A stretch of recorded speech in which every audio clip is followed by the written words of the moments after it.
Okay, it's only a couple of minutes since, what, chapter 3? This is chapter 4. This is part 4. And I ended the last one really talking about the catalyst to how I really felt about my sister, who's 10 years my senior, when I was, I'm saying a lot. I'm going to stop that now. I'm going to consciously try and stop that. I was about 23, 24 when that happened. So back to when I left school and went to secretarial college, which was heaps of fun. We were all in a classroom, sort of treated like adults, not kids, teenagers in high school. We were treated like adults, but we had a couple of women in our classes that were older than us, up to maybe 5 years older than us. And so it was a different environment, secretarial studies. We learned shorthand, typing, such a chore, but you had to continue because it was a 12-month thing. This was the education, okay? I opted out of going to year 11 and 12 and studying photography for what would have been, it's still a passion anyway. But secretarial college was amazing because we also got paid. I don't know whether it was $30 a week. It's probably the equivalent of about maybe $150 a week now. Can't really equate it to anything because my first full-time job, I think I got about $130 a week. So we were being paid about $37 comes into my mind just in this moment, that we were paid like a government subsidy thing. We were paid $37, and now I realize it had something to do with our parents' income. So all of us that had parents that, maybe they both worked and they had like a normal mid-range income, which was most people, had their kids got like a $37 a week subsidy. And so that was the first time I had real money. We would work for mum and dad in the store and everything, but we didn't get paid for that. We didn't ask for money. Mum and dad paid our way. Room, food, everything. Mum and dad paid our way. So we weren't paid to work in the store through high school or even primary school. I worked in my parents' stores in primary school, but then my son worked in my store when he was in primary school, like year 6. I remember him looking after the Cabargo store. He actually looked after it because I was only darting across the road and he would be there, but so comfortable with people, so outgoing. And that store was very safe because it was very open to the street and it was a busy street and it was very local. So everyone that walked past or came in, we knew them. But I think that was an advantage for my child and enabled him to just be able to get on with anybody. So money, secretarial college for 12 months. I'd be able to go out on the weekends and pay my own way. I didn't have to rely on mum and dad to give me money so that we had the drive-in, of course, when I was 16, 17, probably still when I was 18 at least, we were still going to the drive-in. And we would go to Merimbula, 20 minutes away. And it was a prettier town on the water. And that's where my father's grandfather was born. It was where his mother was born, and at Merimbula was where his great-grandfather came from Richmond, Victoria, when he sailed out here from Scotland in around 1860. I think it might have been 1857. There's something in my mind about 1857. So say 1860, my father's great-grandfather sailed out here, went to live in Richmond as a widow. He left his children in Scotland, in Paisley, Scotland, to come out here and earn a good income for them. He met my father's great-grandmother.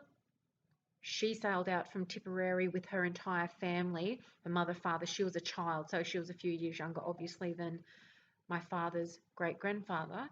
And they married in Richmond or that area in Victoria and moved to Merimbula, where my father's great-grandfather became the man in the local production of maize or corn flour.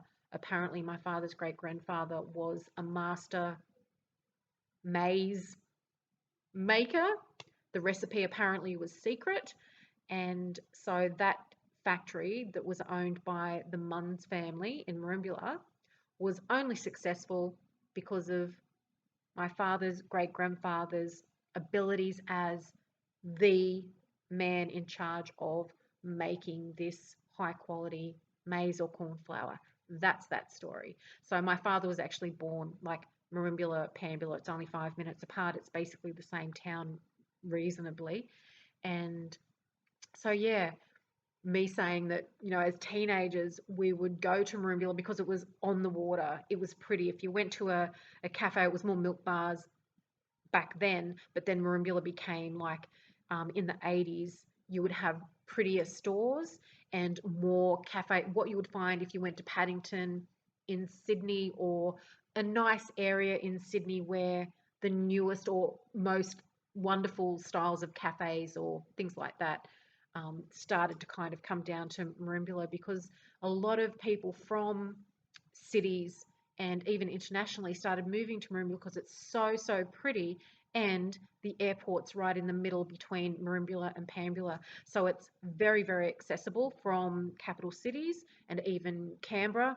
And so Merimbula is a lovely location. So it's still, a 6-hour drive from this location in Sydney. And going out in Merimbula as a teenager was kind of odd for me at the start, because Pambula Merimbula was always very old hat to me. I related it directly to the elderly because that's where my father's mother lived until she passed away. So Merimbula to me wasn't some fun new place where you would meet fun boys and different girls, and wasn't that light bright place for me at 16, 17 when we started going there. It was that place that we'll basically drag to every weekend when we wanted to be at home playing with the kids in the neighbourhood or our friends or whatever in Bega. We had to go and see my grandmother, who I absolutely loved. She was hilarious, the best sense of humour, very much like my father's sense of humour, like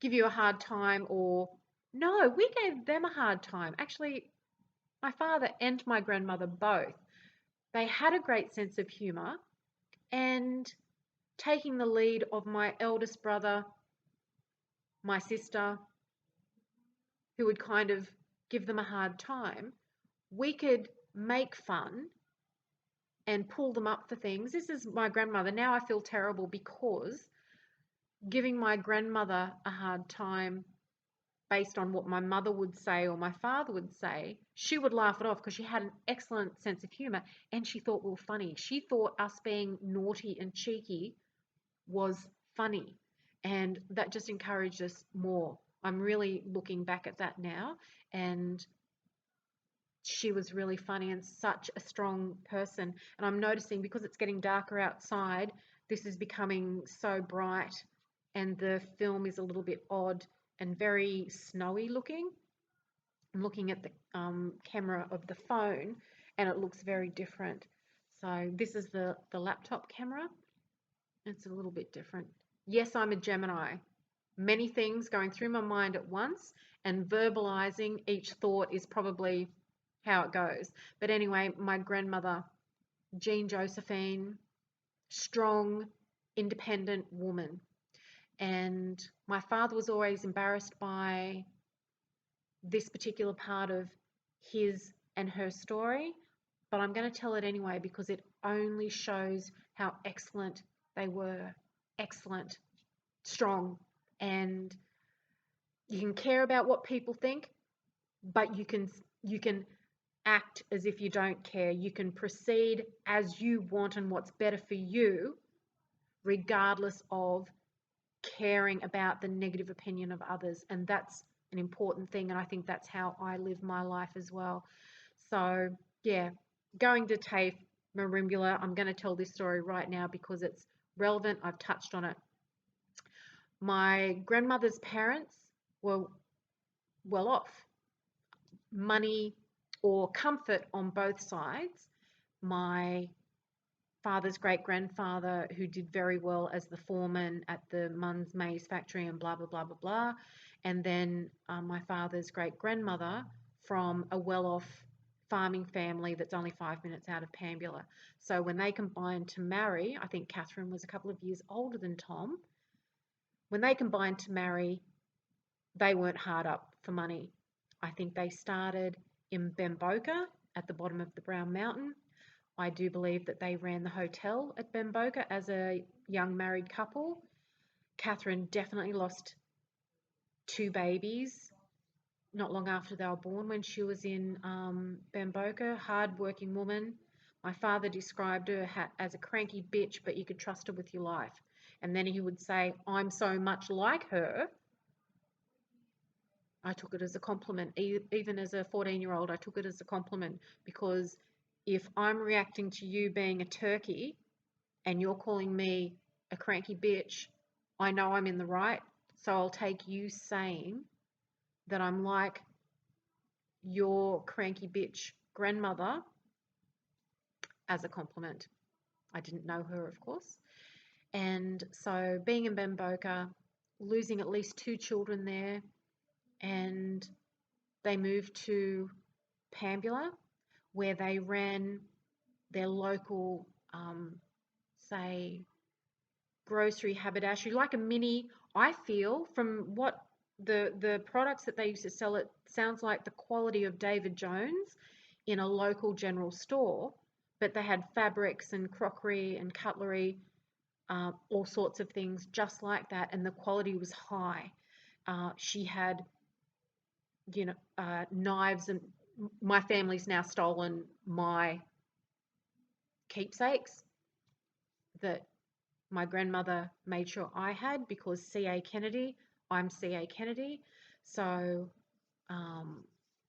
let me think. The English cutlery makers, I'll think of it later. It doesn't really matter. But anyway, that's what my father was born into, was having grandparents that were very successful in first having their business in Bamboka, the local pub, but they were real straight people and lovely people. This is from my dad's information and from the information from my grandmother's best friend, Stella Brown.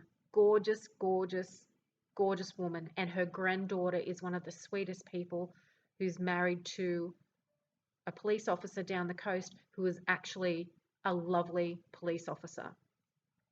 That's an important point for later on as this story unfolds.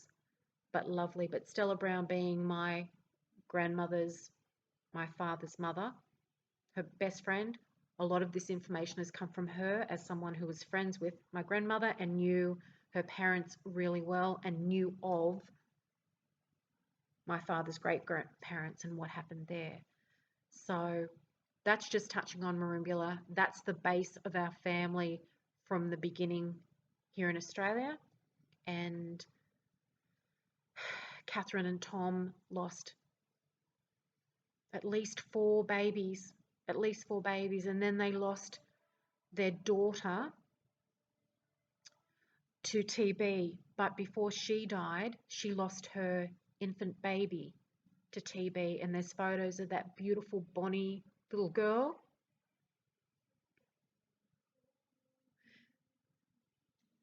The picture of the most beautiful baby,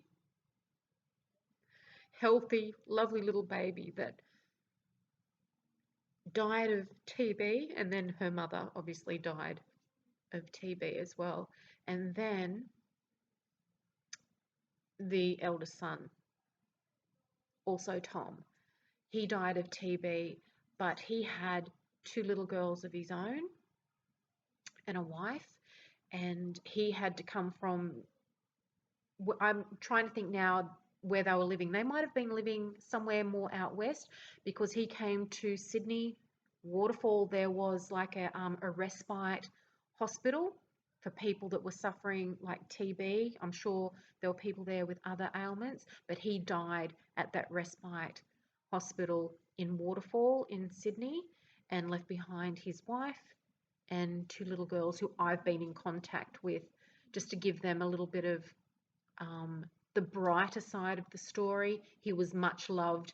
One of the daughters, or maybe the granddaughter, thought that he was just shipped off to Waterfall and just, not loved by his family or something. So I was able to let her know, no, absolutely loved and adored by his parents and family and his wife and their babies.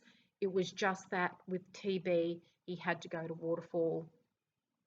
They called it an asylum, but I don't even like saying that word because it doesn't indicate that. It was more like a respite care hospital for those that were basically dying, because a lot of people died of TB, in the early 20th century. Now, Merimbula, I can step away from Merimbula now. Fun place, lovely place. I grew to love it more in my later years, but yeah, in my teenage years, it really was more about family. My grandmother, that's what I was going to tell you at 15 minutes and 58 seconds. My grandmother, from a good, strong family, and her parents particularly, very kind, well-liked, strong father, and a mother that took no crap from anybody, from a very strong family. There's more about her family, assholes, blah, blah, blah. But Catherine Kelly Kennedy, very strong woman. So when my grandmother, my father's mother, became pregnant and she didn't want to marry the guy, she didn't have to. Her mother told her she did not have to marry him. Now, he might have been happy to be left off the hook, but my grandmother didn't like him enough overall as a person to actually marry him. And I can relate to that. Nothing's going to make me be friends with, partner up with someone that I don't have 100% respect for in every direction. I'm not going to live under the same roof as an adult who can choose everything. So that's how I could relate to that. But it was a secret. And I was in my early 20s when my mother and grandmother, my father's mother, were tidying something, going through things in the boys' front room at home. And my grandmother said something that made me click. Hang on, if your name's Kennedy, you were born Kennedy, and we're Kennedys, what was Dad's father's surname? If you were born a Kennedy, I'd just clicked it, probably 20. No, I wasn't that old. I had to be more like 19 because Nana died around that time. So, anyway, Nana looked embarrassed. Mum was kind of smiling and kind of not laughing or anything, but just smiling and this is a moment. What are we going to say? And keep in mind that my sister's 10 years older than me and my eldest brother's 12 years older than me. This was the moment. It had never occurred to me because my grandmother did marry. She actually married my mother's father's brother after his wife died.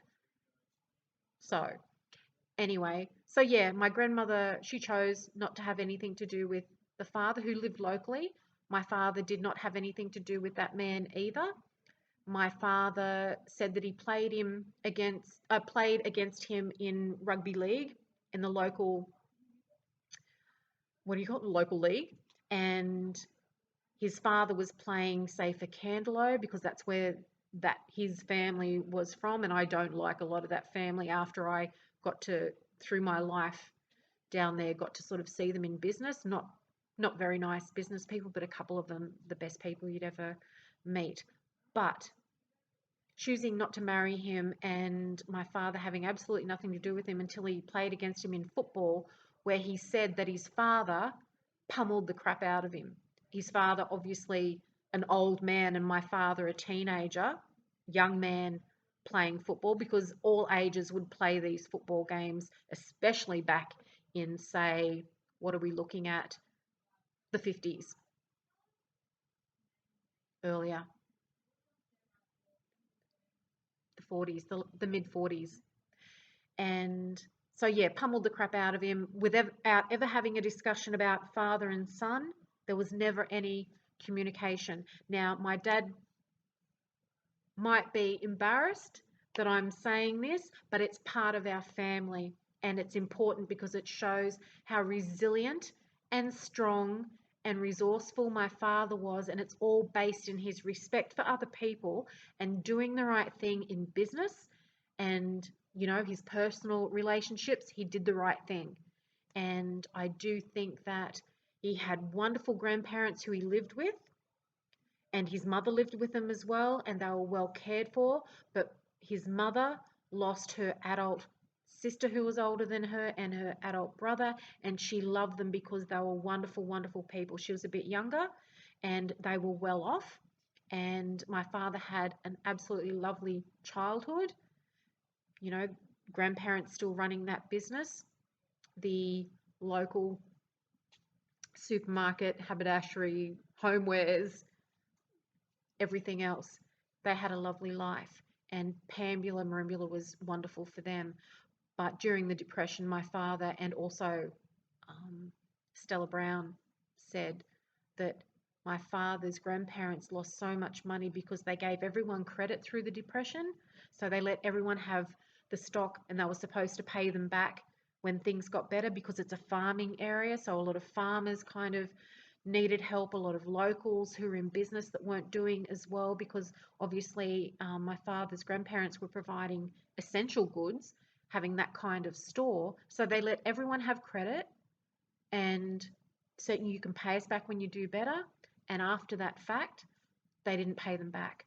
Now, a no-nonsense grandmother and a very kind, straight, intelligent and practical grandfather, my father said they just tried to survive. And my father's grandmother borrowed some minimal amount from her brother Harry, who was still running the family farm and everything. So he had all that going on out there. So they weren't struggling like others might have been because they were a well-off family. She borrowed some money from him, but it was just such a minimal amount. And then when his wife died when his wife got sick out on the farm, my father's grandparents, their house was just 80 metres, 100 metres from the hospital in Pambula. And Uncle Harry, my father's grandmother's brother, he wanted the house in town. So he was trying to kick them out. And he hounded them, harassed them because they couldn't repay that £100, whatever it was. My father was a teenager. So we're talking, you know, mid-40s. Yeah, something like that. They couldn't repay him because they were no longer working. They'd had to give up their business, and because they were older as well, and they didn't have the money, and he was harassing them relentlessly. He wanted the house. They had to move out, and they ended up, my father's grandparents both ended up dying not too far apart before Harry could get the house off them. So he relentlessly harassed them and drove them into the grave. And once both of my father's grandparents passed away, then Harry got the house and moved his wife into town. And once he got the house, my grandmother moved out onto the farm with who she'd married, my mother's father's brother. And my father, as a teenager, went to work in Pambula and boarded at the Pambula Hotel, the top pub. There was the top pub and the bottom pub, and my father went to board in the top pub and worked and everything as a teenager. And Harry got the house, and his wife died not long after, Jenny. My father said Jenny was really lovely, and Harry treated him, my father, really, really well, but Harry was a mongrel to the core, an absolute mongrel to the core. And my father's great grandparents had a son who was I say murdered, but the local police apparently told my father's great-grandmother that there's something wrong here. It does not look like suicide at all, but they can't investigate further because someone locally was putting the kibosh on the investigation. So he had a slit throat. There was a bottle of whiskey kind of over in the bush near him, and this is just up the road from the top pub in Pambula, and the main road goes up the road.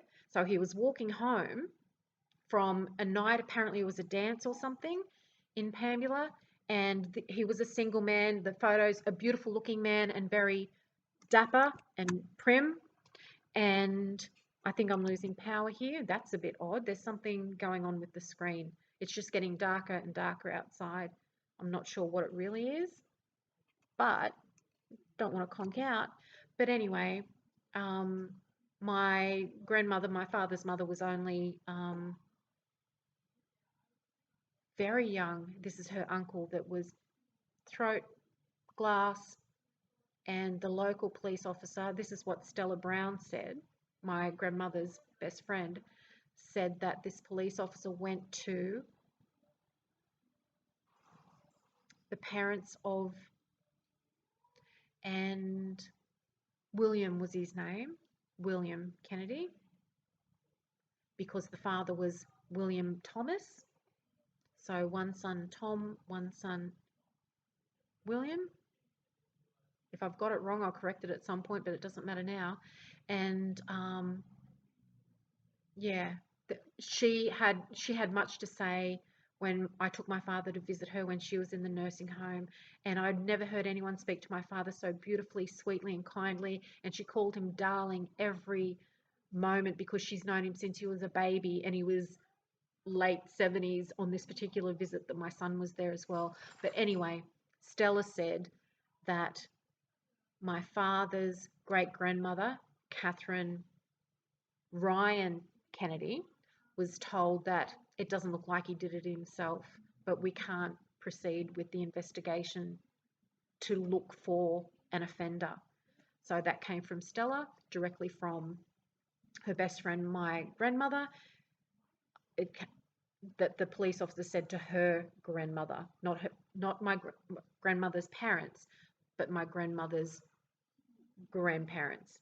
The officer told the grandmother, and that grandmother, Catherine Ryan Kennedy, was a very strong woman as well, and she opened her own church in Pambula because she was Protestant. So in a very strong Catholic community on the south coast and in the Bega Valley, she opened or started the Protestant church at the top of Pambula where the jailhouse is. I'm just thinking it's the courthouse jailhouse. So it was in that little area. There was a little hall there, sandstone building at the top of Pambula. But I think that she started the masses in her own home, but very defiant of anyone. Not people who go and cause others difficulty. They don't go and try and mess with others in a negative way. They just stand by what they believe, and particularly betterment of helping as many people as you possibly can and doing what you think is right. So yeah, starting, a Protestant church in Pambula in amongst all the Catholics was one thing. And then Catherine Ryan Kennedy's son Tom married Catherine Kelly Kennedy, and apparently she was the same kind of person. No one messed with her. She quietly had zero tolerance for horrid people, gossips, people who, would gossip and dishonestly trash and try to cause other people difficulty. So those two women, Mum says I'm named after my great-great-grandmother, Catherine Ryan Kennedy from Tipperary, and I think that's correct because the spelling of her middle name is the same as mine, where my great-grandmother, Catherine Kelly Kennedy, her Anne is spelled differently. So I'm assuming my mother was right. She knew what she was doing when I was named. But I feel that my personality is very similar, and a different era, losing your babies and your children, horrific trauma.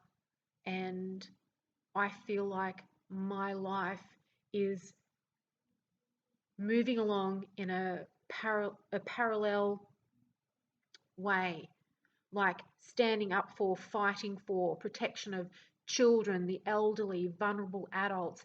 That's something that I've stepped in, trying to protect my child and myself and keep a roof over our head and just stop rotten people. I feel like it's the same energy, is standing up for yourself, not giving in to negative people or following them to make my life easier. No sooner do that than fly. I don't give in to horrible people. I sometimes keep quiet if it's impacting me so that I can move and maneuver to get away from them. But there is nothing in me that stops me from speaking up when I see other people being caused harm. But unfortunately, my strong child, who was so brave through everything that we endured, you know, right through to mid 2015, so strong and so brave, because everything that we're going through from 2013 to 2015 was distressing for him, was traumatizing for both of us, and he's brave. And he's now 24, and he's a brave person. He was born exactly who he is, a wonderful, just the most beautiful baby, the most wonderful toddler. Of course, we'd argue and carry on because children are so demanding, and you do everything that you can for them to make their everyday happy and light and lovely. And sometimes it's just, you know, it's tough, but it's the best thing you can ever do, is raise a happy, healthy child. And that was stolen from us from 2013. I still endured the direct abuse directly from a situation that unfolded in 2013. I was enduring that directly until the end of, right up until February 2021, actually, because February 2021, I moved back to Sydney. I'd planned that for, been planning it for a few months, but I was still enduring this horrific negative impact and harassment wherever I went in Merimbula, Pambula, Bega area, because the offenders that my child and I were enduring were the friends and family of the most senior police officers on the south coast, Bega being the main police station down there, but then you've got Nowra and Bateman's Bay being the local area commands. It was taken off Bateman's Bay pretty much towards the end of what I was enduring and given to Nowra, but Nowra, same staff, same abusive, dishonest, monstrous law enforcement staff, absolutely putrid. And you've got to be understanding and supportive of law enforcement staff that stay in those jobs to help and protect people, because many of them stay regardless of the mongrel staff they have to endure, the dishonesty, the abuse that some of those staff dish out to the public that they're supposed to protect. We've got to be so grateful for those law enforcement staff that stay in those jobs regardless of the difficulty that they endure trying to do their job in the most supportive, ethical and protective manner. And I'll leave this video on that note, because that's pretty much what's instigating everything that I'm presenting. Like I said in my first video, this is about presenting the truth so that my legacy cannot be dishonestly tainted by the gutless, insecure, dishonest, pathetic, nasty, destructive mongrels that we've endured. And they're everywhere in every community. It's just that when you endure the ones who are enabled by their cronies or family members who have the most authoritative and influential positions in community, like law enforcement and even the judicial system. That's even unfolded as blatantly tainted. And then you've got to be grateful for the wonderful local and regional, what do they call local court?